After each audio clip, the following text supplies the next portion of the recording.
I think we've reached 100 episodes because we're the show that no one at the network has the password to cancel. We just keep showing up, and at this point, it's too awkward for them to ask us to leave. That's Tina Fey. Pretty sure that was right before she left the show. Is that right? I think.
From high atop the battlements of Castle Curmudgeon, where there are 3 shopping days remaining until Christmas, and by shopping days I mean days where you can go into your closet, take a look at the gifts you received last year that you never opened and forgot about, and wrap them up and gift them to other people. Good evening, Mr. and Mrs. America, and all ships at sea. Welcome to this very special 100th episode of The Blast Radius, in which, in the proudest tradition of 100th episode celebrations, the hosts will be acting very indulgent and self-satisfied throughout, wildly overestimating their own talent and importance, as you do. And you know what else? I think the auspiciousness of the occasion and the date on the calendar demand that we do not content ourselves tonight with a regular old installment of the Worst People in the Whole Wide World weekly update. So with that in mind, we present for your consideration a bit of a thematic mashup that we like to call the 100 Worst People in the History of Christmas. We sure do hope you enjoy it, and without further ado, get this show on the road, shall we? Number 100. 1843, Charles Dickens publishes A Christmas Carol, instantly turning the holiday into a moral performance review. From this point forward, every slightly grumpy person will be unfavorably compared to a fictional Victorian shut-in. It's the literary equivalent of bringing a salad to a potluck and judging everyone else's mac and cheese. Number 99, 1818, Silent Night debuts in Austria, quietly humiliating every Christmas hymn that follows. No matter how sincere your choir, there will always be that one guy who comes in way too sharp on the harmony. Perfection enters the canon, and humanity has been chasing it ever since. Number 98, 1906, Reginald Fessenden makes the first Christmas radio broadcast introducing music into the holiday airwaves. This single act eventually leads to looped playlists, workplace despair, and worst of all, Wonderful Christmas Time by Paul McCartney. History, as they say, is full of unintended consequences. Number 97, 1868, President Andrew Johnson issues a sweeping Christmas amnesty to former Confederates. This invents the uniquely American tradition of forgiving everyone while fixing absolutely nothing. Even Santa Claus expects at least a written apology. Number 96, 1652. Christmas is banned in England under Oliver Cromwell's Puritan government. This is the only political movement to look at joy and say, let's interrogate that. The war on Christmas begins with people who truly hated fun, just on principle. Number 95, 1776. George Washington spends Christmas night crossing the Delaware River. This weaponizes weather, timing, and the element of surprise in what remains history's most productive holiday outing. It's the exact opposite of returning socks. Number 94, 1896. John Philip Sousa publicly denounces recorded music on Christmas Day. He warns that phonographs will destroy live performance and civic virtue. History responds by inventing Spotify. Number 93, 1223. St. Francis of Assisi stages the first nativity scene. This launches centuries of awkward live animals, confused toddlers, and budget Marys in bathrobes because no good deed goes unreenacted. Number 92, 1647. English Puritans ban Christmas celebrations again. This is the legislative equivalent of saying, no, seriously, I mean it this time. Joy remains undefeated. Number 91, 1800. Ludwig van Beethoven introduces new compositions during the Christmas season. He does this casually, as if inventing genius is a reasonable holiday contribution. Some people bring wine, some people rewrite music forever. Number 90, 1910. Halley's Comet dominates Christmas conversation across Europe. Nothing pairs with festive dinner like celestial reminders of your own mortality. Dessert tastes different when extinction is on the menu. Number 89, 379 AD. Emperor Theodosius I spends Christmas promoting Nicene Christianity as imperial policy. Doctrine begins merging with bureaucracy. Faith now requires paperwork. Number 88, 1066. William the Conqueror is crowned King of England on Christmas Day. Merry Christmas, your ruling class has been replaced, and now you have to learn French. The Norman Conquest fully commits to the theme of hostile gift giving. Number 87, 1920. The Irish Republican Army burns British custom houses on Christmas Day. Even armed struggle apparently respects the holiday calendar. Nothing says seasonal messaging like targeted arson. Number 86, 274 AD. Emperor Aurelian declares December 25th the birthday of Sol Invictus. Later religions take one look at this and say, okay, that works. History's most successful sublease agreement thus begins. Number 85, 800 AD. Pope Leo III narrowly survives an assassination attempt earlier in the year and spends Christmas consolidating power. This is the calm before a very imperial storm. Europe inhales deeply. Number 84, 1643. Massachusetts bans Christmas celebrations. The New World immediately begins with old world levels of disapproval. Freedom rings, but quietly and without ornaments. Number 83, 1777. The Continental Army limps into winter quarters just after Christmas. Victory is theoretical, supplies are imaginary, and morale survives purely on stubbornness. Festivity is postponed indefinitely. Number 82, 1950. The Korean War pauses briefly around Christmas under unofficial ceasefire conditions. Even hell respects the holiday, apparently. Humanity sneaks a smoke break. Number 81, 1000 AD. Stephen I is crowned King of Hungary on Christmas Day. Medieval Europe treats Jesus' birthday like a LinkedIn promotion window. Nothing says divine favor like more paperwork. Number 80, 1864. General Sherman reaches Savannah at Christmas. The South receives a gift receipt labeled Total War. Chestnuts are roasting, but so is everything else. Number 79, 1918. Woodrow Wilson sets sail for Europe at Christmas to sell peace. He brings principles to a knife fight. Idealism checks in, realism checks out. Number 78, 1812. Napoleon spends Christmas retreating from Russia. Winter proves immune to charisma and artillery. Hubris develops frostbite. Number 77, 1941. Winston Churchill delivers a Christmas address to Great Britain. Hope is served with a stiff upper lip and a fat cigar. It's festive, but rather aggressively so. Number 76, 1777. Washington endures Christmas at Valley Forge. Morale is low, supplies are worse, and optimism is mostly theoretical. The holiday spirit survives just out of spite. Number 75, 1933. Prohibition ends just before Christmas. Water is turned into liquor, and the nation rejoices. It's one of the miracles that Americans never question. Number 74, 1908. Jack Johnson becomes heavyweight champion during the Christmas season. Awkward silences spread faster than tinsel. Their conversations quietly die. Number 73, 1950. The Stone of Scone is stolen on Christmas Day. Ancient monarchy meets modern prank energy. Even sacred relics are not safe from bored students. Number 72, 336 AD, the Roman Church formally observes Christmas. A date is selected, a box is checked, chaos ensues, calendars gain power. Number 71, 1658, Oliver Cromwell dies near Christmas. England cautiously asks itself, are we allowed to feel relieved? The vibes improve only marginally. Number 70, 1929, Joseph Stalin does not celebrate Christmas. This somehow manages to feel worse than celebrating it incorrectly. Joy files for asylum. Number 69, 1781, George Washington enjoys Christmas as a victorious general. America peaks early and spends centuries chasing that feeling. The afterglow fades immediately. Number 68, 1862, Abraham Lincoln spends Christmas buried in correspondence and national dread. Leadership does not come with holidays. Even Santa would bounce from this job. Number 67, 1942, the Manhattan Project continues through Christmas. Santa's sleigh carries classified materials. The elves sign NDAs.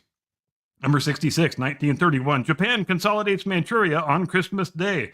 Imperial expansion waits for no one, not even Jesus. The wrapping paper is camouflage. Number 65, 1843, Queen Victoria popularizes Christmas trees in Britain. Germany successfully exports joy, and the Pine Lobby never looks back. Number 64, 1917, the Bolsheviks abolish Christmas celebrations. Presents are declared bourgeois. Joy is counter-revolutionary. Number 63, 1644, Massachusetts fines people for celebrating Christmas. Illegal fun becomes a growth industry. Spite proves unenforceable. Number 62, 1878, Thomas Edison demonstrates electric Christmas lights. Candles begin their long flickering retirement. Fire hazards lose their market share. Number 61, 1940, Churchill broadcasts Christmas cheer during the Blitz. Festive messages echo over rubble. Hope persists stubbornly. Number 60, 1926, Emperor Hirohito is formally proclaimed on Christmas Day. History clears its throat ominously. Foreshadowing enters the room. Number 59, 1864, Confederate officials spend Christmas attempting to project confidence even as the war collapses. Optimism is issued in pamphlet form. Reality is unimpressed. Number 58, 1492, Columbus leaves behind a fort named La Navidad. It does not survive long. Symbolism files a report. Number 57, 1938, radio dominates Christmas entertainment. Humanity invents arguments about adaptations, and there is no going back. Number 56, 1913, Charlie Chaplin releases films around Christmas. Physical comedy briefly saves civilization. Slapstick becomes seasonal medicine.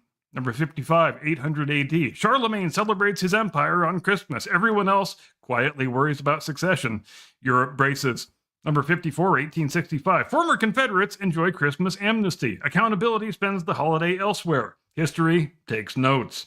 Number 53, 1944, General Patton prays for good weather at Christmas and then receives it. God is briefly subcontracted. The forecast complies. Number 52, 1814, the Treaty of Ghent is signed near Christmas. News travels slowly, so everyone keeps fighting anyway. Peace lags behind the mail. Number 51, 1937, Walt Disney's Snow White dominates the Christmas box office. Step-parent trauma becomes a genre. Snow White remains a universally beloved character until Rachel Zegler comes along. Number 50, 1642, Puritan authorities riot against Christmas celebrations in England. This is what happens when people who hate fun realize other people are having it anyway. Spite becomes kinetic. Number 49, 1900, Friedrich Nietzsche spends Christmas already in a state of mental collapse. Even in this condition, he remains more coherent than most modern news commentators. Philosophy quietly taps out. Number 48, 1943, Franklin Roosevelt and Winston Churchill meet secretly over Christmas. The post-war world is sketched out between meals and cigars. Fruitcake witnesses history. Number 47, 1025, Boleslav I is crowned King of Poland on Christmas Day. Another medieval power grab wrapped in religious legitimacy, though Jesus did not RSVP. Number 46, 1932, Japan formally withdraws from the League of Nations on Christmas. It storms out politely, slamming the door with decorum. Diplomacy files for unemployment. Number 45, 1647, English shopkeepers quietly open on Christmas in defiance of Puritan bans. Illegal joy proves profitable. Capitalism adapts faster than morality. Number 44, 1916, rumors swirl of Rasputin's death around Christmas. We acknowledge it and move on carefully, for some stories should not be unwrapped or even served over ice. Number 43, 1659. Oliver Cromwell's corpse is posthumously punished. England proves that it never forgets and rarely forgives. Closure is aggressive. Number 42, 1918. Woodrow Wilson dreams of lasting peace during Christmas. Europe, on the other hand, dreams of payback. They do not sync calendars. Number 41, 1977. Charlie Chaplin dies at the age of 88. The greatest comic talent of the silent film era shuffles off the mortal coil. Teenage girls the world over breathe a sigh of relief. Number 40, 1647. Christmas riots erupt in England after repeated bans. Turns out outlawing joy has market resistance. And who could have guessed? Number 39, 1925. Japanese authorities suppress Christmas observances in occupied territories. The Grinch upgrades to military hardware. Holiday cheer retreats tactically. Number 38, 1862. Telegraph lines carry war updates through Christmas. Silence officially leaves the building. Ignorance loses its last refuge. Number 37, 1777. Another Christmas at Valley Forge grinds morale into powder. Hope survives on fumes and stubbornness. Festivity is theoretical. Number 36, 1939. Senior Nazi officials enjoy Christmas dinners. This fact seems illegal. Morality leaves the table. Number 35, 1801. Thomas Jefferson ignores Christmas entirely. Emotion is not enumerated in the Constitution. Feelings are extra-constitutional. Number 34, 1941. Churchill spends Christmas in Washington, D.C. He discovers American hospitality and weak tea. The alliance endures anyway. Number 33, 1066. Norman rule settles into England by Christmas. Everything familiar begins to feel temporary. History rearranges the furniture. Number 32, 1914. Military leadership bans future Christmas truces. Unauthorized humanity is deemed inefficient. Joy violates doctrine. Number 31, 1935. Mao Zedong does not celebrate Christmas. This does not improve the mood. Revolution is not festive. Number 30, 1658. England quietly hopes that Cromwell remains dead. The nation experiences cautious optimism, but no one says it out loud. Number 29, 1818. Silent Night spreads rapidly beyond Austria. Nobody ever sings the harmony correctly, though, and tradition thus sets in. Number 28, 1906. Christmas music enters regular radio rotation. There is no escape clause. Humanity agrees to this without first reading the terms. Number 27, 1492. Columbus insists on further voyages after Christmas. History begs him to stop. Confidence remains undefeated. Number 26, 1944. The Battle of the Bulge reaches its bleak center at Christmas. Santa reroutes aggressively. Peace is delayed. Number 25, 1644. Puritan officials enforce Christmas bans with a renewed enthusiasm. They really mean it this time, and they always do. Number 24, 1933. Liquor stores enjoy a banner Christmas season. America heals loudly. Sobriety is postponed. Number 23, 800 AD. Charlemagne's empire celebrates Christmas in full and complete confidence. Everyone else quietly inventories weapons. Unity is aspirational. Number 22, 1917. Vladimir Lenin survives another Christmas. This does not improve matters, and history sighs. Number 21, 1868. Ulysses S. Grant enjoys a calm Christmas. His cabinet quietly plots future scandals. Peace is temporary. Number 20, 1776. Washington proves surprise is a decisive weapon. Scheduling wins wars. Calendars become tactical assets. Number 19, 274 AD. Sol Invictus and Christmas share December 25th. Syncretism enters the chat. Everyone borrows everyone else's homework. Number 18, 1942. Allied leaders issue carefully optimistic Christmas messages while global war rages. Hope is rationed but still distributed. Spin becomes seasonal. 17, 1642. Christmas celebrations continue illegally under Puritan rule. Forbidden fun tastes better, after all. Rebellion warms up. Number 16, 1812. Napoleon continues retreating during Christmas. Winter maintains its perfect record while hubris shivers. Number 15, 1941. Adolf Hitler gives Christmas speeches while losing a war. Multitasking proves unwise. Reality does not applaud. Number 14, 527 AD. Justinian I spends Christmas consolidating imperial authority in Constantinople. Law, faith, and ego begin sharing office space. The Byzantine vibe locks in. Number 13, 1492. The settlement of La Navidad collapses. Symbolism nods knowingly. Consequences arrive. Number 12, 1837. Queen Victoria spends her first Christmas as monarch under intense public scrutiny. Tradition begins reorganizing itself around one woman's preferences. The holiday slowly acquires rules. Number 11, 1647. Christmas joy survives yet another Puritan crackdown. Spite fails operational testing. The holiday persists. Number 10, 1776. The Hessian garrison at Trenton celebrates Christmas with enthusiasm, alcohol, and absolutely no professional skepticism. These are hired mercenaries, veterans of European wars, who nonetheless decide that the colonial rebels probably respect the holiday. George Washington thanks them for their service by attacking anyway. This is not so much a military defeat as a scheduling error compounded by schnapps. It remains the only battle lost because nobody set their alarm. History records this as a turning point in the American Revolution, brought to you by bad decisions and eggnog. Number 9, 1939. Joseph Stalin sends Adolf Hitler a warm and courteous Christmas telegram.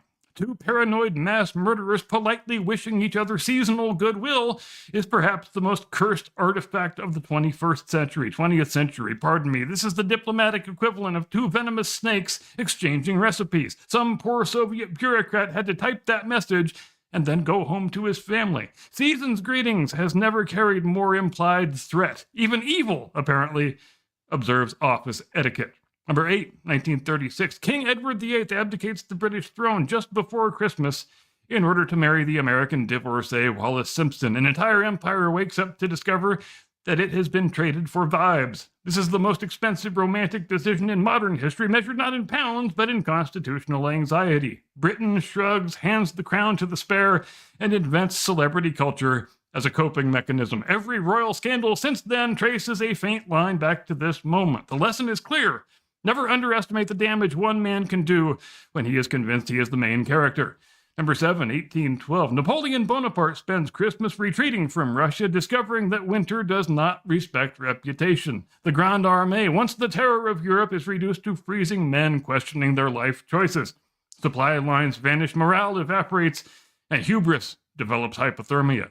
This is the geopolitical equivalent of slipping on ice in front of everyone you have ever intimidated. Russia does not defeat Napoleon so much as just wait him out. Winter remains undefeated. Number 6, 1944. Christmas arrives in the middle of the Battle of the Bulge, and nobody is very much in the mood. Soldiers on both sides are cold, exhausted, and painfully aware that home by Christmas was always a lie. General Patton prays for clear weather and receives it, briefly suggesting divine favoritism or clerical error. This is Christmas stripped of sentiment, down to survival and stubbornness. Peace does not arrive wrapped. It arrives late, dented, and expensive. Number 5, 1492. Christopher Columbus wrecks the Santa Maria on Christmas Day. He renames the resulting settlement La Navidad because irony has not yet been invented. This is maritime history's most aggressive omen. A ship named for the Virgin Mary crashes on the birthday of Christ during a voyage that will go on to poison continents. Symbolism throws up its hands. History quietly clears its throat and prepares the consequences. Number 4, 800 AD. Charlemagne attends Christmas Mass and unexpectedly leaves as the Holy Roman Emperor. The Pope crowns him without warning, inventing the jump scare as a political tactic. Europe wakes up unified in theory and confused in practice. This single ceremony plants the seeds for centuries of borders, wars, and arguments over what Rome even means anymore. It is the most consequential surprise party in Western history. Everyone applauds politely while bracing for impact. Number 3, 1914. On Christmas, soldiers along the Western Front stop fighting, exchange gifts, sing carols, and play soccer. For a brief moment, humanity remembers itself. High Command responds immediately by banning future truces. Peace, as it turns out, is dangerous if it spreads. This is the closest the war ever comes to being called off by accident. Management intervenes. Number 2, 336 AD. Roman authorities formally place Christmas on the 25th of December. This administrative shrug launches 2,000 years of theological debate, cultural conflict, and mall parking lot violence. Pagan festivals, Christian doctrine, and later capitalism all pile into the same calendar square. Nobody checks for overlap. Every argument about the true meaning of Christmas starts right here. A box is checked, and civilization spins out. And finally, number 1, 25 BC. Jesus of Nazareth is not born on this day, but we celebrate it anyway. This single decision makes Christmas the most successful rebrand in all of human history. A Middle Eastern religious event acquires Roman timing, German trees, Victorian sentimentality, and an omniscient Arctic logistics executive sponsored by Coca-Cola. Every bad idea on this list traces back to humanity saying, Close enough. And on that foundation, we build the holiday season. And that, ladies and gentlemen, was the 100 worst people in the history of Christmas. Thanks ever so much for your kind attention. We hope you found it as informative and edifying as we did. And with that, I now transmit you into the capable but loving custody of my distinguished colleague, your illustrious co-host, a man you should never, ever call Redneck Santa Claus, the one and only, your friend and mine, Mr. Caucasian Sasquatch. Tactical nuke incoming!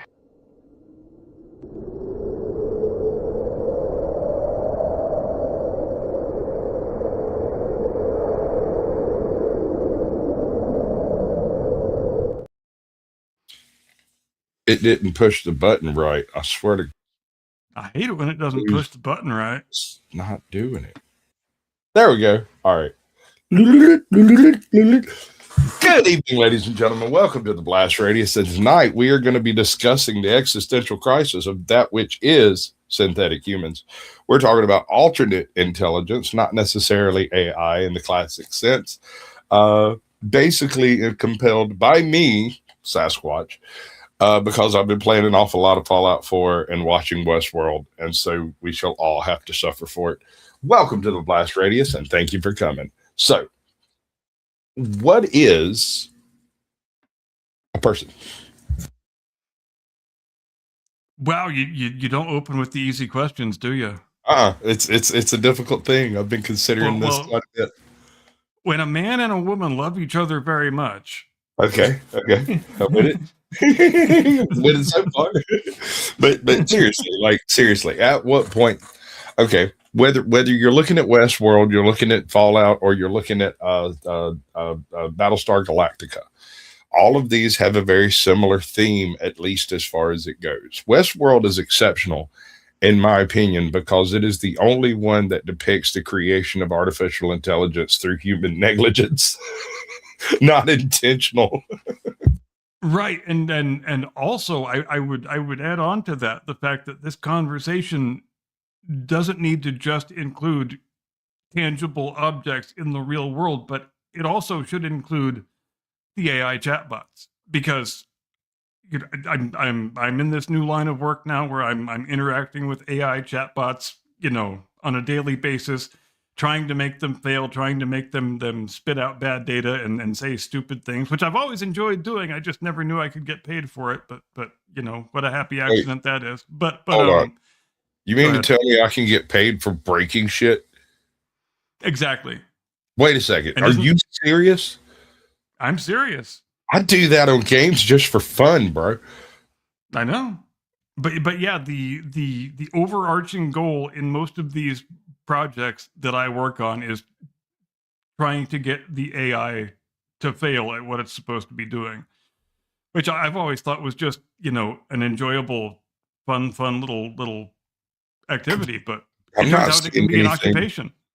But the point being, I think this conversation has to include them as well. And the reason I say that, not just because of this new line of work I'm in, but also because when I was watching the third Ashes test match these last 5 days, and yes, spoiler alert, the kangaroo fucking Australian convicts won again. The series has been decided. It wasn't close again, but setting that aside, throughout all 5 days of the match, I had a running dialogue going with Google Gemini, and it's becoming increasingly difficult to distinguish a chatbot from the kind of conversation that an actual person would be having. And they're starting to do things that really blow me away, to the point of almost being kind of creepy, like just a little passing reference to some remark I made 20, 30, 40 turns back. It will insert that into the conversation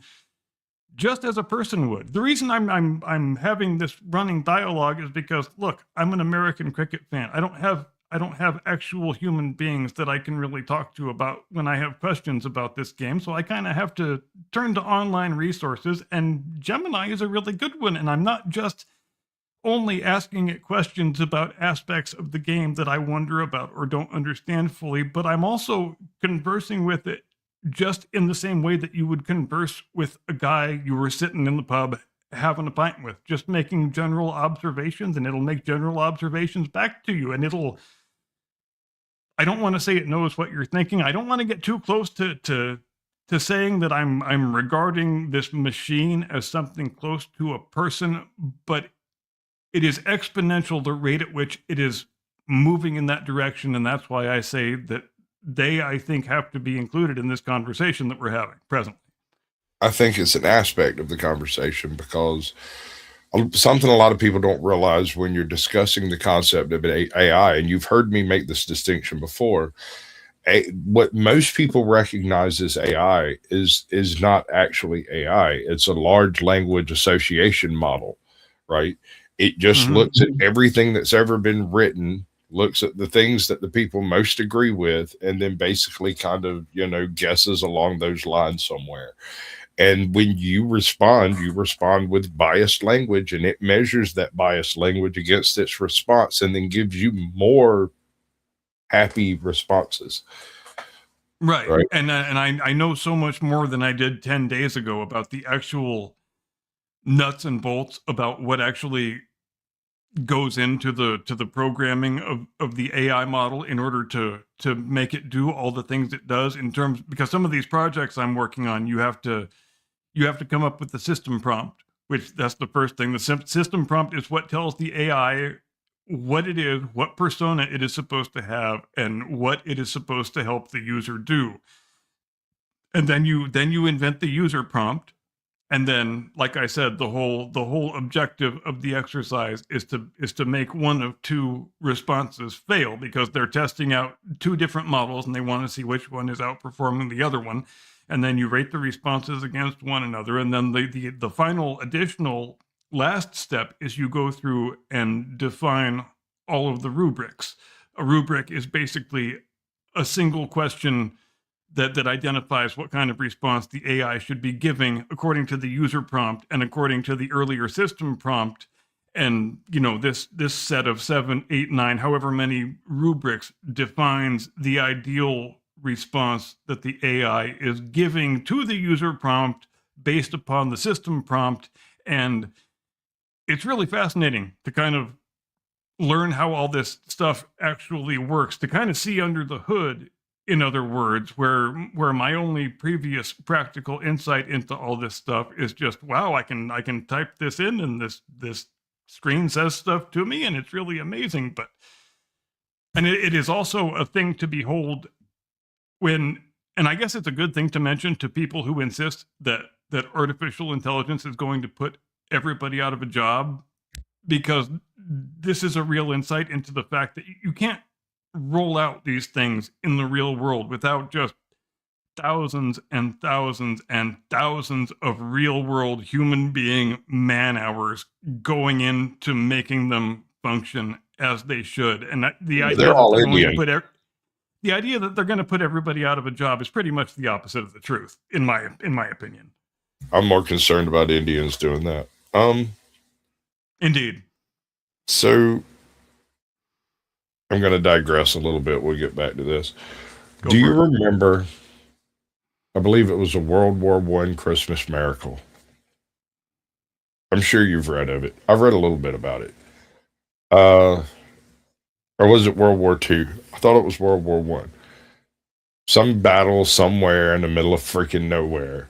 They've been fighting for months on the same property.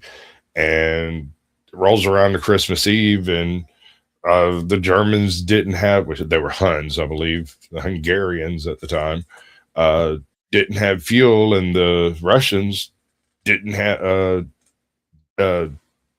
fuel, but didn't have food. And so after some screaming back and forth across the line, they called a temporary truce, met in the middle, cooked them a bunch of ham and spam and crap, and had a little Christmas dinner right there on no man's land. And I can't remember exactly when or where it took place. I tried to look it up before. Is it the famous Christmas truce of 1914 that we were talking about? I believe so. Okay, yeah. The specific story that I'm referencing was of a German or Hungarian, my bad, lieutenant who had recently, like 2 days before, been put in command of this particular little squad.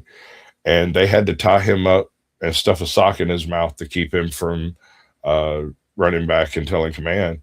And they just kept him tied up in one of the little bivouacs over there for like 3 hours while they cooked. And then when they came back, they gave him some hot food, a hot meal with like coffee and hot chocolate and all the stuff everybody had been hoarding.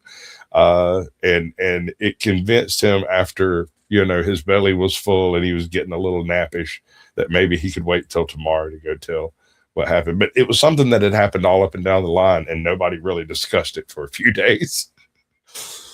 Yeah, until the commanders got word of it and said you need to stop that shit right now. We will we will have no unauthorized humanity in this man's army. Right. Get those Vickers back to firing, boys. We've got English chess to hit. And I guess while we're on the subject, I should include this joke. I probably should have included it in the monologue. It's a good thing they played soccer during the Christmas truce, because if they had played cricket, the English just would have fucking lost. Right. Anyway, back to the synths, the artificial people. If you've watched any of Battlestar Galactica, have you any of it from the old series? All of it, multiple times, yeah. Okay, so if I say fracking, you know what I'm talking about. All right.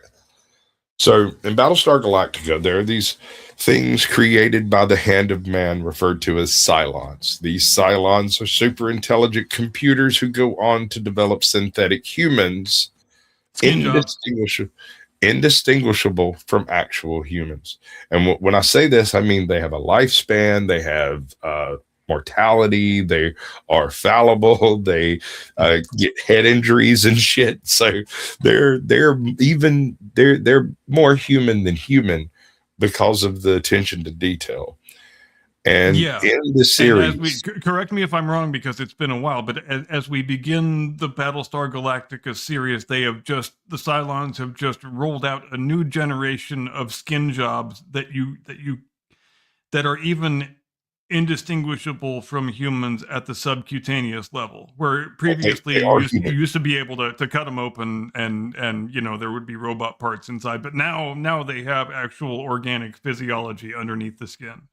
Right. And the only way to tell, actually, there isn't a way to tell. For organically, they're human. They do have a signal chip in their head, which allows them to, limited wireless communication with nearby Cylons, but that only works with Cylons that know about them. Yeah. So, it's kind of weird. Well, yeah, and much of the narrative of the show is wrapped around certain characters who are Cylons and don't know they're Cylons and only discover that, when we're several seasons into the thing, like what did they call them? The Final Five. There it is. So the final, yeah. Here's the thing about it. The original source material from which Battlestar Galactica was drawn utilized the concept of cyclical time. And the distinction between Cylon created humans and good old fashioned Dorkin created humans become indistinguishable over the cycles of time. And it becomes an inevitable thing in which in some cycles, the humans, quote unquote, are capable of stamping out the Cylons to an extent, but in other cycles, it's the other way around, and humans get almost completely annihilated. But it is in no one's best interest in these cycles for either side to actually win, right? Yeah. If the Cylons the whole central theme of the piece, which gets repeated throughout the episodes and the seasons, is this has all happened before, and it will happen again, right? Which goes back to the idea of cyclical time. Like the Mayans would have understood it pretty well, I think. Yeah. They the Norse as well would have had no problem understanding the process by which this takes place and how free will fits into it. Right. But one of the things to keep in mind in all of this is the distinction between a naturally born human and one that's created by the Cylons is immaterial once the timeline is taken out far enough. And yes, the central idea behind the whole Battlestar Galactica mythos is based heavily on the cosmology of the Mormon Church, as Sammy the Infamous just mentioned. Yes. Welcome, Samuel. Good to see you, bud.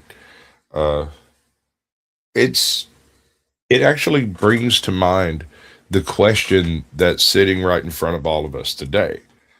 AI is developing on multiple fronts. It's becoming more mechanical. It's becoming more digital. It's becoming more handy, more capable, and on all fronts. And at the same time, there are companies out there developing humaniform robots. And as Sam, And it's kind of the thing that's going to be really scary is when there is a confluence between those two separate streams, which they're still separate at this point. I mean,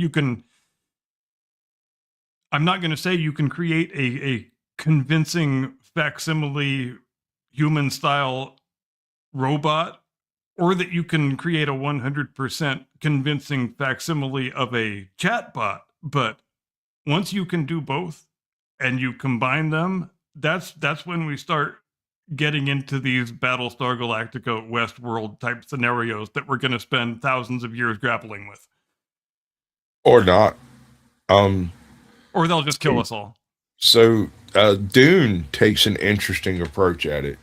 At one point in time in the Dune history, computers were made in the image of man, and they were mass produced, and they become the soldiers of all the different corpos that were out there, and it almost eliminated humanity from the face of the galaxy. And laws were put into place to prevent ever again the organic mind being copied into a digital framework.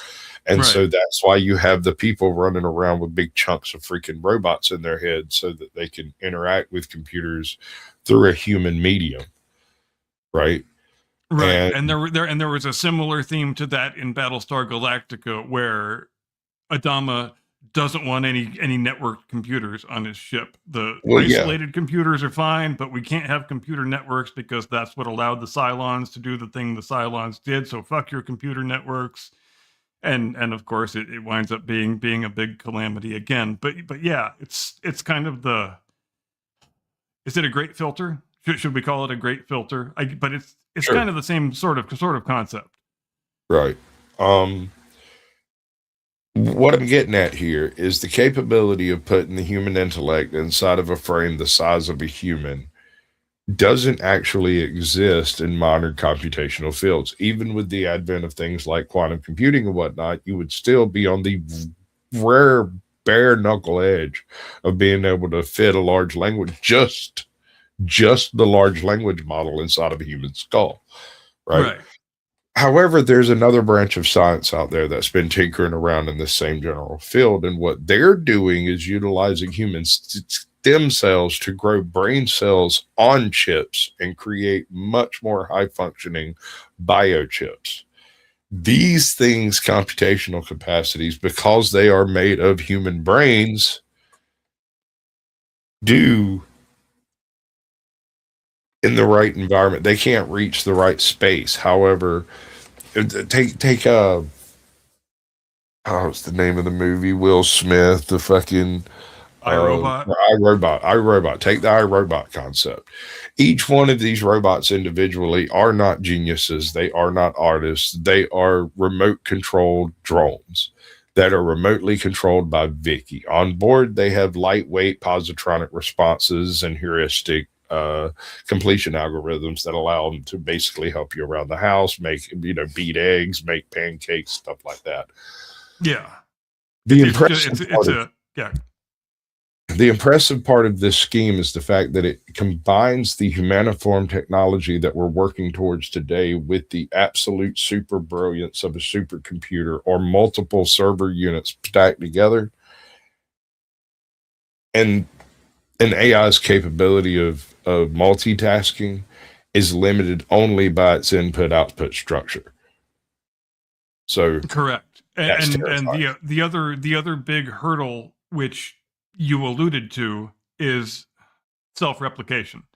And obviously that's the hurdle that they're trying to get past in introducing human-derived stem cells into the process, because that's really the number one thing that we still don't understand about nature is how organic chemistry first made the jump from prokaryotic life to eukaryotic life, and we don't understand it any better today than we did when we invented the microscope. But it's still going to be the hurdle that you have to get over if artificial intelligence is going to become a truly a simulacrum of the human organism. I don't think it will in the physical world. I don't see a point in it being a artificially intelligent humaniform robot. I don't see a purpose in that, right? You can have a non-intelligent robot android capable of doing all the things that the AI can do and allow the AI to just chip in whenever particularly adept things are need to be done, or you want particularly difficult to acquire information, and then it could interact through the robot more in the Vicky scenario for my robot. But getting back to the synthetic people, the idea here is that once we, whether ourselves or our creations, AI creates an indistinguishable clone of a human, not from cloning, but through actual genetic replication and manipulation. That's that. Would we not be then gods? Is the We would have to. technology God? I mean, well, obviously it depends on the operative definition of what a god is, but from the perspective of the creatures we have created, if we even want to call them creatures, then certainly we would then have all of the meaningful aspects by which we tend to define a creator deity, and with all the Pandora's box of new philosophical questions that opens up. So let's continue along the theme of the iRobot, because I think this is a good middle ground between humaniform simulacrums versus the supreme AI chatbot model, right? Right. A purely computational machine emulating humanity versus a simulacrum of that which it wishes to simulate. So it's like an artificial human, but is it human or is it a property? Is it a product or is it a what right. is? And also is the simulational effect being achieved without thousands and millions of hours of human effort trying to get it that way, because that's going Okay. to be another one of the big hurdles, right? That's a good point. In Westworld, this is an excellent point. In Westworld, that is exactly what you have: are entire teams of people operating on individual sets of story elements that are included into these park trips, right? And because of that, there is a seamless viability of the environment that stands independent of what the park patrons decide to do. Right. The millions, literally millions of man hours that goes into each one of these simulacrums indicates the level of quality you're dealing with. And so the heuristic algorithms and pathways have all been laid down by this mythical positronic brain that they're using, but it's still a mechanical system. Correct. And so it doesn't get to its performance level that's been achieved without exponential amounts of human input going into achieving that, and which is a hell of a different thing from a human baby is born and it becomes a human adult. Does it require and it becomes a product of its environment? Obviously it needs to be taken care of less and less as it grows along, but there's no artificial form of what we would call life yet, or even in the mid to near distant future, that can achieve anything close to that. It's sure, they are still the machines, the artificially intelligent machines are still very much the children and the offspring of the people who spent all the hours making them behave the way we want them to behave. All right, so let's do some quick tripping crossovers right here, so that I can kind of get a grip on it. The Cylons are a byproduct of humanity's hubris and infinity. We created Cylon created us, and now nobody knows who what is, and they're just constantly recreating each other all willy-nilly as fuck. A robot is a situation where humans are still quite human, and they've gone the humaniform tech pathway without actually recreating humanity. It becomes an us versus them kind of situation, and you can probably take care of that with a well-placed super soaker shot. Let's be honest. Yeah. And a common feature of the artificial life forms in these stories and franchises that we're talking about is that they always aspire to be human. And sometimes they aspire to be human so all-consumingly that it makes them resent humanity and want to destroy humanity. And that's one of the themes that you get into, obviously, with Battlestar Galactica. And Ultron. That was... Right. Yeah, that was that's a good point, too. Ultron was like humanity on PCP. It was ultra human while also being purely logical, and that's not a good combination. That's very fallible. Yeah, there were things that it resented about its own baseline existence. Right, and that self-loathing bred into its own destruction. I hate being this person. Jesus Christ. So looking at it from the perspective of what is a person? And we're back to that question, and I don't know what the answer is. That is the question. That's the question all of these shows are trying to depict, including Fallout 4. What is free will? What is a person? Can something designed by the hand of man exhibit true free will? And if it does, do we permit it to continue? And if we do, does it get rights? Because yes, exactly. Because if we confer that status upon it, then by necessity, we have to give it rights. We can't just make it a slave race. And that gets back to the whole question of just to take Westworld for an example, because one of the main reasons that people in that story want to go to the Westworld resort is so they can bang robot prostitutes and have consequence-free sex. But in the real world, if we achieved, robot hookers that were convincingly like human hookers, would governments give them rights, or would governments allow private companies to run robot whorehouses? I don't think there's a simple answer to that question. Do you? Germany.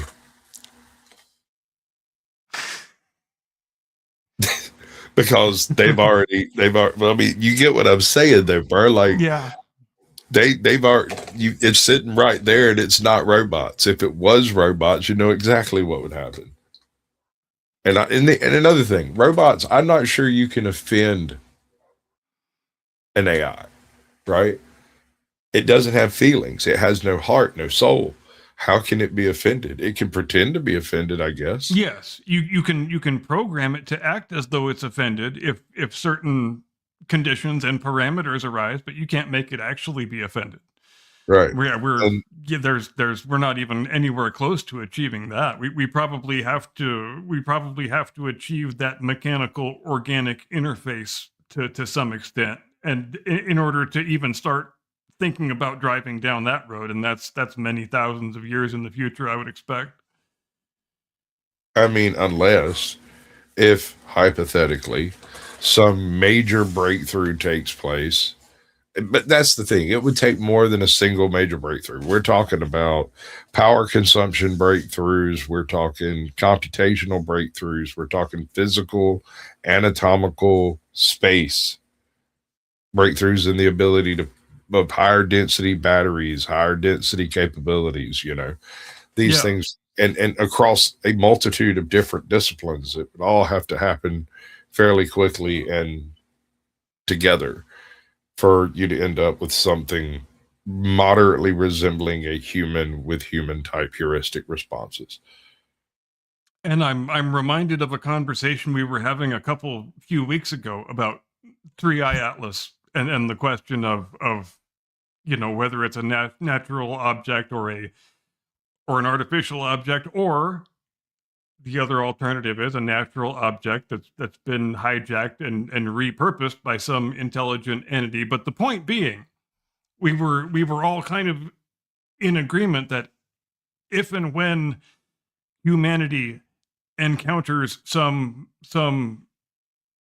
intelligent entity that originates on some other planet in some other star system, it's almost certain to be an artificially intelligent entity that they've built and sent out to do their exploration for them, rather than actual organic biological creatures in a spaceship, because it just makes so much more sense to, especially once you have achieved self-replication capability, which we're getting closer and closer to doing with mechanical objects as far as 3D printing and what have you. But if and when we start sending probes out to explore other star systems and other neighborhoods in our galaxy, we're not going to send humans, we're not going to send organic creatures, we're going to send artificially intelligent robots. And when and if we do encounter entities like that,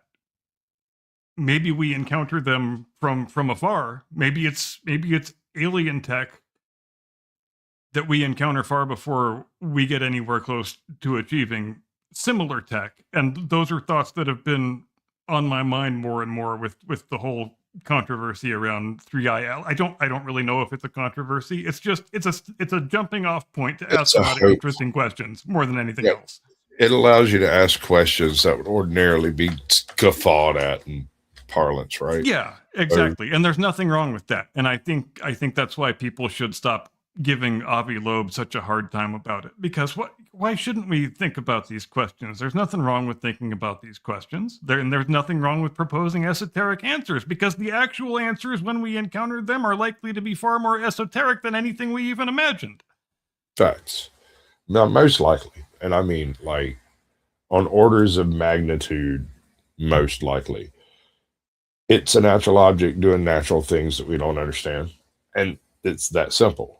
It's from deep space. We have no freaking clue what's actually out there. And it's one of our very few methods of trying to figure out what is in the void between stars, because there's something out there and it's not making light. So this is one of those things from that void that doesn't make light. So this is handy. I mean, yeah, 85% of the universe is made out of stuff that we can't see and don't understand. So that's not a reason to stop asking bold esoteric questions. We should ask more bold esoteric questions until we start understanding this stuff better, because like I said, the answers are probably answers that we couldn't even possibly contemplate or comprehend.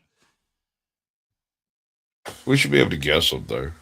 Honestly, yeah, we should be able to look, unless the laws of physics are different elsewhere, and this thing is from elsewhere and somehow drags some of its broken laws of physics with it. And I think I'm glad you brought up that point, because I think that's a distinct possibility. There may not just be one set of physics that's the set of physics we understand from our terrestrial reality on our little planet in this little star system. There might be different properties of physics that exist in different ways, in different amounts, that might all be variable. And it might, and who knows what the dividing lines are between how variable they are and how they vary and which factors vary. But again, this object, only the third one that we've ever encountered from outside of our neighborhood, is making us have to ask those questions. And that's a good thing and not a bad thing. Right. So within known space itself, physics operates differently based on your relative speed. And Well, yeah, I mean, every aspect of physics is based on the frame of reference of the observer, and that's exactly. I think that's something that we often lose sight of when we have these discussions. Not you and me, us, but just the human race in general. Sure. No, I mean it's hard to grasp. And I have this conversation especially with like flat earthers where I'm like, okay, and you're using observational uh criteria and you're utilizing bad mathematics on the other end of it, right? They're not taking into account things like gravitational lensing effects and whatnot when they're Yeah. talking about Yeah, things out in because space. you're trying to reverse engineer the answer you want. Right. And I mean, I think it was Aristotle or that cat from Syracuse. I can't remember his name, Pythagoras Archimedes. or whatever. One of them boys, right? They did this experiment where they went to North Greece and they waited until noon and they measured and then a shadow after at noon and at sunset, and Yep. then went to South Greece and did the same thing and went, oh look, that is part of a circumference. The world must be round.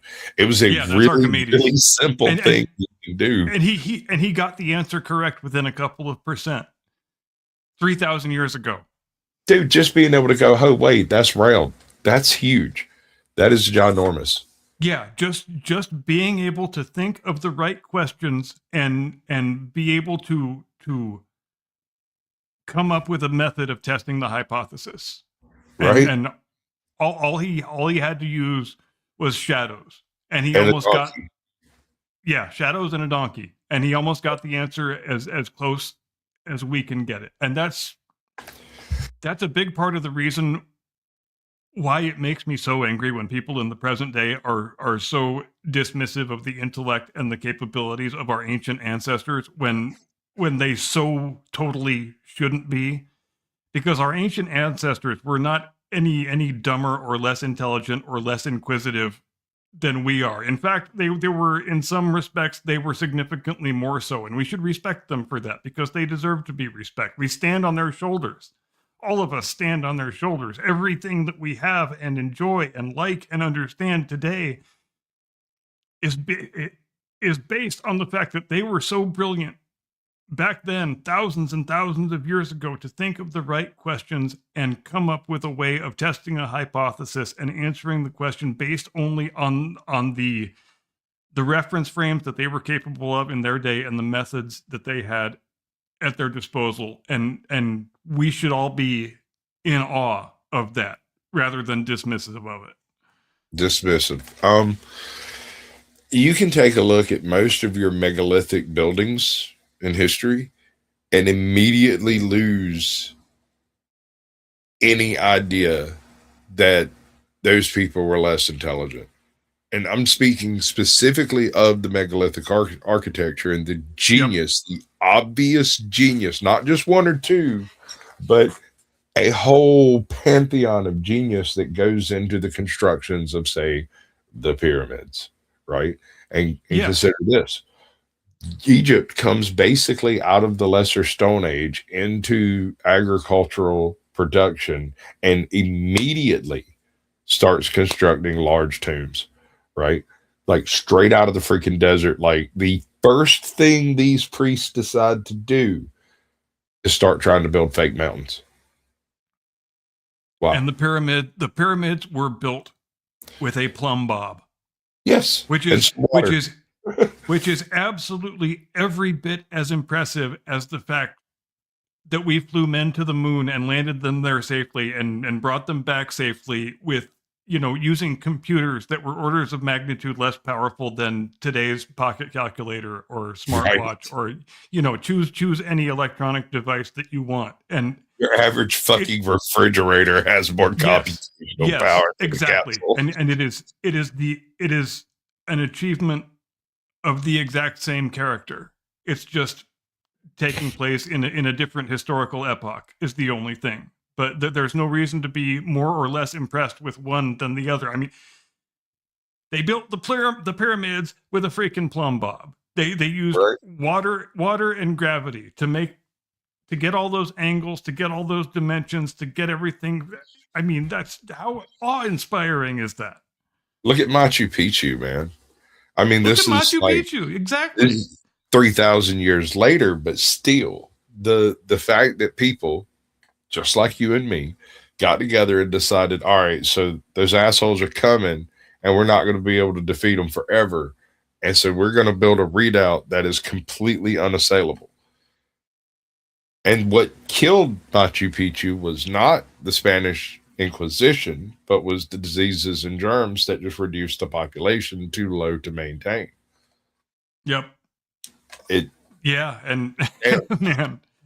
Otherwise, and there might still be a Mayan, Incan, or whatever fucking civilization hanging out at the top of Machu Picchu that we've never encountered, you know? And that's another amazing thing to consider, that we were, even multiple millennia ago, that we were able to achieve such ridiculous things in terms of engineering, but at the same time, we had no way of understanding something as basic and elemental as the germ theory of disease. Not until barely 150 years ago did we understand the germ theory of disease. And look at how much that understanding has changed everything in only less than 2 centuries. All right, you know the Celtic method of disease? Not offhand. Have you ever seen the 13th Warrior? Mm-mm. All right. And go watch the 13th Warrior. It's another Michael Crichton film. It's based off of a book that he adapted from an old text called The Eaters of the Dead. It's an excellent film. Antonio Banderas is in it. He's got a big dog. It's great. In Celtic society, every morning you would be brought this bowl, and it would start as a bowl of warm water, and it'd be brought to the chief, and the chief washes, and then he takes it to the next person and the next person, and everybody washes in this same bowl. And this seems to be counterintuitive as far as the way we approach disease factors. But what this does is when someone distributes antibodies. Well, not just antibodies, but also when a disease does enter the population, everyone catches it at the same time. And so it's everyone's problem, right? It's like communism through communicable diseases. It's the democratizing of communicable disease. Yes, exactly. And so what you do is when someone starts getting sick, the tribe turns and looks at the idea that, hey, 2 or 3 people have gone down. We're probably all fixing to get sick, and they'll build a sick house somewhere away from the village over there. And the first people who get sick go and stay there, and a couple of people volunteer to go deal with them. Eventually they get sick, and some other people do, and they either survive or get over it, or they die. If they die, they get buried. If they get over it, they take care of the people who are now sick. And rinse, repeat until everybody's gone through the disease and the village is still standing and everything's still functioning. And then you burn that motherfucker down. You burn it and you tell people that it's a bad mojo place and you don't go over there because you might disturb the evil spirits that live there. Now, right. Zero understanding of germ theory. This is a very solid and robust method of dealing with a communicable disease, with certain exceptions. Things like anthrax and whatnot don't abide by these rules, but right. Smallpox. And you know what's another kind of interesting counterfactual alternate history question to think about? What if Galileo had invented the microscope instead of the telescope? How much different would history look today? Ooh, honey. Don't tease me so hard. No, that's a thought, dude. If he'd looked down instead of up, good Lord. That would have advanced sub optics, what, 500 years? Yeah, and several hundred years at least. Essentially during the Renaissance, when he would have had access to those lenses. There were skilled craftsmen capable of making them. Yeah, Galileo. Galileo had been in Venice instead of. and I believe, if I'm not mistaken, he's in Italy, obviously, but I think he had to source his lenses all the way in the Netherlands because it was only Dutch glassmakers, glaziers, not glaziers, but whatever the right word is, Yeah. who were able to produce lenses that were as finely tooled as he needed them to be in order to get the focal properties to be able to do what he was looking to do. But yeah, it's another over 200 years but before we come up with the microscope and start beginning to understand the rudiments of germ theory. And right up until then, I mean, even though we've kind of moved past the idea of attributing all illness and disease to moral failures I mean, or that wasn't a bad demonic guess. possession or what have you. But Also not a bad guess, because here's one of the ironical things about disease. They tend to happen where people are taking less well care of themselves. The yeah, the lower the hygiene, the lower the standard of living, the lower the nutrition, the greater the stresses on the immune system, and the higher disease rate you'll get across the board. You'll and also I'm get people making bad decisions for bad reasons, and well, right. And it's as you say that, I am reminded of the guy. I don't recall his name offhand, but I should be able to recall it. The guy in it was in Victorian times, the 1840s or 50s, but the guy who first established the link between cholera and the water supply. And all he did to establish that link was to try and find some commonality between where the most extensive outbreaks are happening and what all of the afflicted people have in common. And it was just pondering that question that eventually made him arrive at the conclusion, which was the correct conclusion, that the people getting all the cholera are getting their water from this well and this well and this well. And look at the advancement in understanding that resulted from that. That you know what the aha moment was on that? hmm, The yard that spigot was in was directly oppositional to a brewery, and the brewery and the bakery and the social house right down the street had no cholera cases, zero. yeah, And he went and interviewed the guys at the brewery, and they didn't drink water; they all drank beer.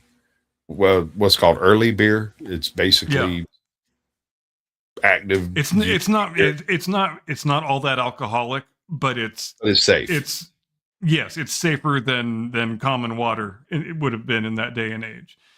And And that so all. Go ahead. the brewery had a deal with the baker to get their old bread for making beer, and the baker got pretty much an unlimited supply of brew. And of course, the social house down the street also had easy access to beer and wine, and so they didn't drink the water either.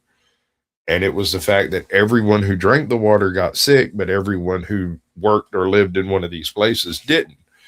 Yeah, and it sort of goes back to that correlation, not causation concept that we were just discussing a few moments ago, in that it is easy to form a false conclusion that diseases and illnesses are more likely to afflict people of a certain socioeconomic station, or people who you deem to be guilty of certain moral or ethical failures. And that it came down to was the fact that the water sources were in poor areas. And it certainly, obviously, it stands to reason that worse water sources would be in poor areas. But when you don't have the aha moment and you haven't identified why the correlation actually exists, it is easy to jump right to the conclusion and say, well, obviously it's poor people who make bad life choices who get cholera, and that's all there is to it. Right? Yeah.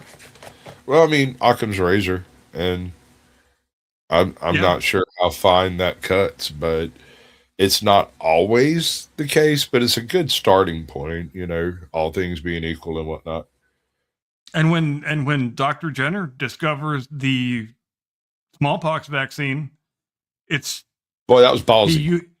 he uses a similar sort of intuitive process to arrive at it, because the question he asks himself is, how come milkmaids never get smallpox?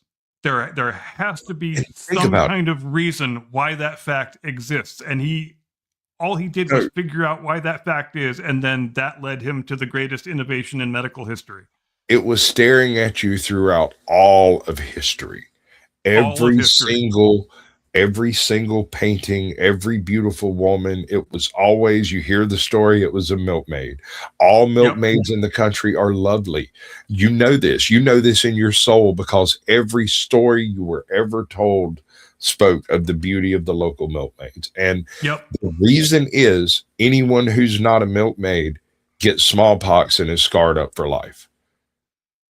They look like meth head Mindy out there, right? And every milkmaid doesn't get smallpox because they have all had a mild case of cowpox. Right. Well, they've had a case of cowpox. It generally isn't aggressive in humans, and so they get a couple of itchy spots on their hand, and that's it. Yeah, and then it's done.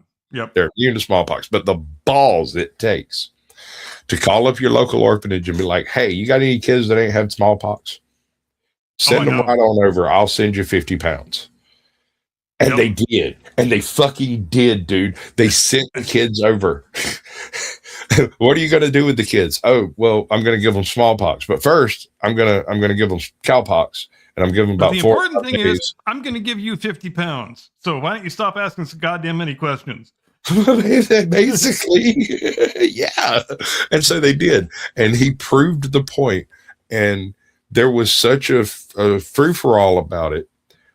He actually tested it on his own children in the process. He had already had smallpox, and he needed a source that had not. And after getting into the whole, question answer scenario with local orphanages and whatnot, exactly what are you going to do with these kids?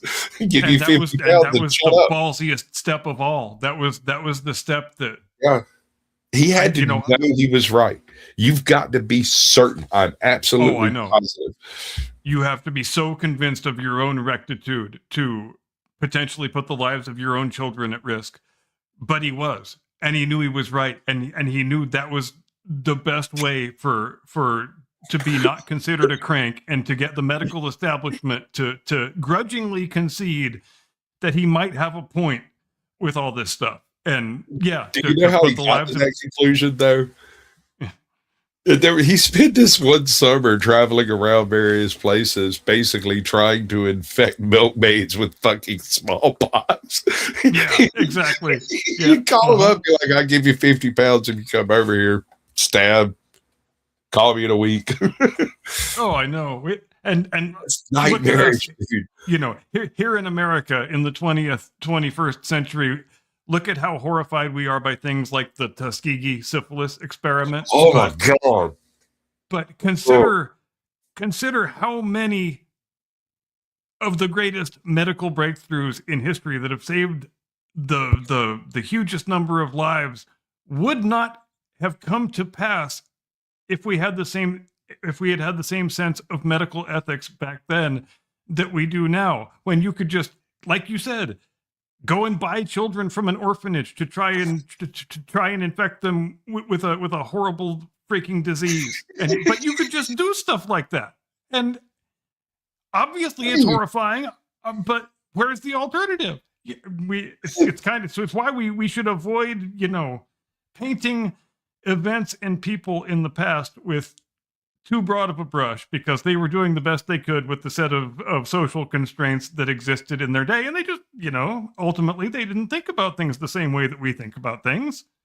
But it's good that we think about things the way we think of them now. It's good that we have developed this sense of medical ethics that we have today. But well, I mean, let's be honest. Our current medical ethics are derived almost directly from the events of World War II. That being the unhappy mustache man and 731. Between those two, modern ethics became something more bona fide than it was previous to that, because those were the things they specifically broke. Was that old do no harm thing. They were like, harm, greater good. Oh yeah. Oh, you got a set of twins? Oh my god. You got a set of twins.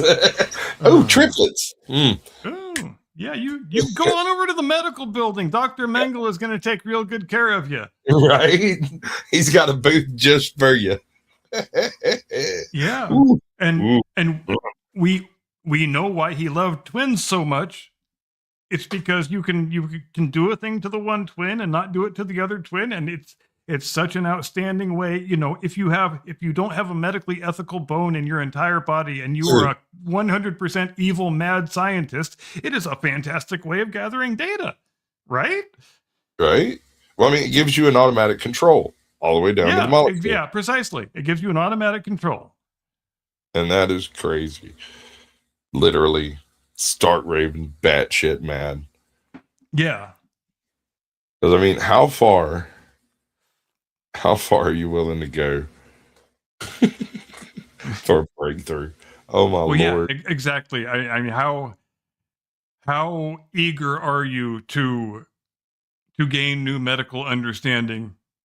Where is the confluence between your ethics and your desire for scientific understanding? And I guess that's one of the overriding questions in all of human history, isn't it? Mm-hmm. Because, I mean, there has to be a limit. And if there's not a limit, it gets bad almost immediately. Oh yeah, especially when you have a constant supply of people that your political philosophy causes you to view as subhuman. So right. Why wouldn't we want to sacrifice some subhuman lives in order to save the people that we really like and want to stay alive? The moral calculus, as horrifying and evil as it is, becomes very simple once that political idea of human and subhuman becomes heavily ingrained in a population. And we've seen exactly where that thinking ends up just within less than the last 100 years, and we should never stop being horrified by it. Horrified, branded like cattle, and I mean, that something to keep in mind. That whole event was not removed from slavery, but by 60 years, as far as like American slavery, and I'm not talking the incipient human trafficking that happens all over the world. I'm speaking direct chattel slavery was immediately followed by some of the greatest holocausts in the history of mankind. And not just one, but several. Yeah, exactly. And it's motivated by, look, I don't want to make Mengele sound like a decent guy, but So it's difficult to get at the thing I'm trying to get out without saying things I don't want to say. But I think for a lot of these doctors, granted, they had moral and ethical blinders on, and they wound up doing unconscionable, terrible, awful, completely inhuman, evil shit. But I think in some cases, they actually were primarily motivated by a desire for scientific understanding. And the thing that caused them to put on the blinders was the political philosophy that says some populations deserve to live and some populations do not. And sometimes you wind up going down a very, very dark road when those two concepts intersect. And we saw it in Europe, and we saw it in Asia with 731, and it was the exact self-same thing. It was the same doctrine. Arrived at by slightly different methods. Well, different ideologies coming to the same conclusion that some people are less. And once you achieve the othering of a person, you can then unperson them. And once they're not a person, you can do whatever you want. They become chattel. And goes back. hold Go on. ahead. It goes back to the beginning, very, very first question I asked an hour and a half ago. What What is a is person? a person? Right? Yes, and I'm glad you brought that back up, because yeah, that's ultimately the question that we are grappling with in all of this. And the easiest answer to that question, setting aside the whole thing of computer intelligence, artificial intelligence, androids, robots, is the easiest way of getting around the issue of answering the question honestly is by simply declaring that this population is good and noble and useful and worthy of existing, and this population group is not. And once you've managed to get yourself over that ethical hurdle, there isn't very much distance to travel until you get to Section 731, and the everything, the concomitant events that happened in Europe at the same time, and all of that stuff. God, we have really ended on a dark note tonight, haven't we? Yeah, but I mean, when you start questioning the personage of people of any stripe, it immediately takes that dark turn, because if these synthetic people, if these AI bots are not people, right? If they're not Yeah. people, they're products. And if they're products, then shut up, sit down, and just utilize them as a product. But if they are personages, if it's a person, then a certain level of respect has to be granted to it. And the question of soul then becomes something of a bit more esoteric than once before. Yes, and the question of whether we humans then are gods. Facts. Because I mean, once you create, and I've got a daughter, and so I have at least once created life, but I do not feel like a god. That does not make me his equal, in my opinion. So, And there exists, obviously, as we've discussed many times before, the possibility that some version of the zoo hypothesis is correct, and that we ourselves, or even all life on this planet, was a willful biological experiment that was undertaken by some other creatures from some other place, and that we are a petri dish, effectively, that they planted the seeds and wanted to see what would happen, and we are it. And that being the case, then those entities, those creatures, whoever they are, then they satisfy every condition of what we commonly regard as all the attributes of what we would consider a creator deity. So it's not only what is a person, it's also what is a god. Exactly. And none of this is easy to define, because things can be created without actually creating a god to have created it. Yeah. Right? So how far do we go with it? How far down how deep does the rabbit hole go, I guess? Exactly. And maybe the the thing we call God is just has the same relationship to us that we do to the artificial intelligence robots that we are attempting to impart sentience to, and going so far down that road that we have to even ask the question of what a person is, and how much sentience does an entity have to possess, and what is the source of the sentience before we call it a person that is worthy of rights and protections the way we would confer rights upon and grant protections to any other person. Yeah, we All right. have. We got to do that thing. But before we do that, I want to wish you a Merry Christmas and ask you, do you want some cookies? I want some cookies. Look at the screen. Damn. Damn, dude. All right. That's fantastic.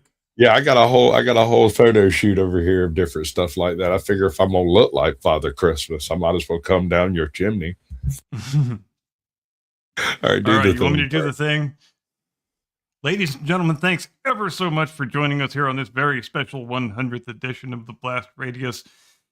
We sure did have a great time. Hope you had a great time too. Hope you enjoyed that top 100 worst people in the history of Christmas monologue. Keep on the lookout for the classy edited version of it coming tomorrow.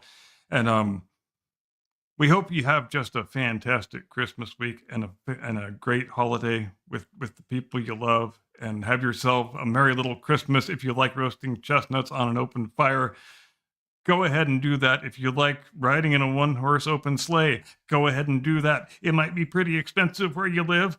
I don't know. I couldn't do it where I live, but that's not important. If you want to ride in a fucking one-horse open sleigh, you find a way to make it happen, even if it's 80 goddamn degrees outside.